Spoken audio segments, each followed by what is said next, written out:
My name is Summerlin Block, and this is my informative speech. This is my audience member. This is my note card.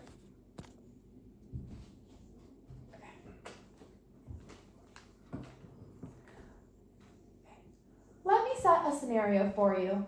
You're at your local pool and a drowning is taking place. Maybe you imagine arms flailing, someone screaming, people worried, but none of those things might happen. Normally, drowning is completely silent and you probably won't even know it's taking place until after it already happens or the lifeguard is conducting the save. You might be asking why a girl from a landlocked state even cares about water safety in the first place and why drowning is silent.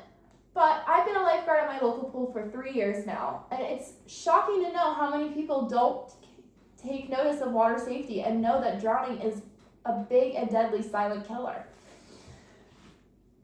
Imagine one day you're at your local pool, a beach, the lake, or even just the water park.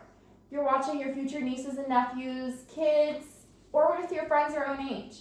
It's important to notice the signs so that way you can be the help in a scenario where things are going wrong.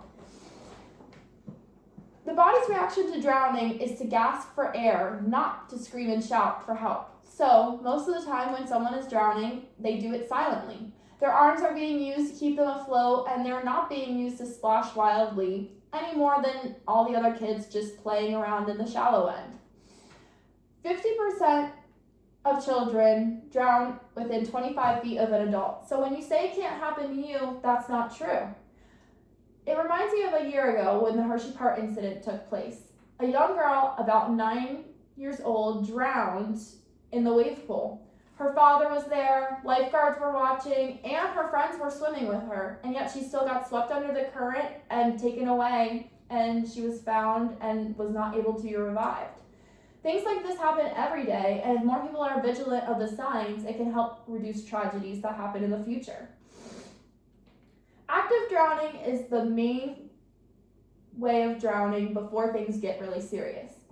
Your body stays afloat while your body stays afloat, but you don't make any forward progress in the water. As soon as someone is attempting to swim but cannot get forward in the water, you should attempt to save them or pull them to where they can stand or reach, and they should be taking a break as maybe they're too tired.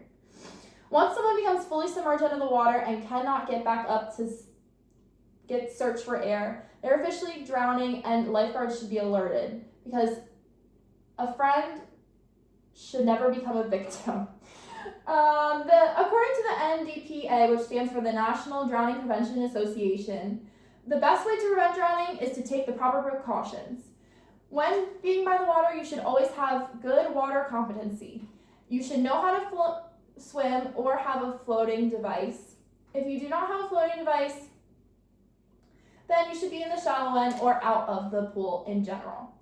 So now you know how to look out for drowning and that it is a silent killer that should be watched out for. Okay.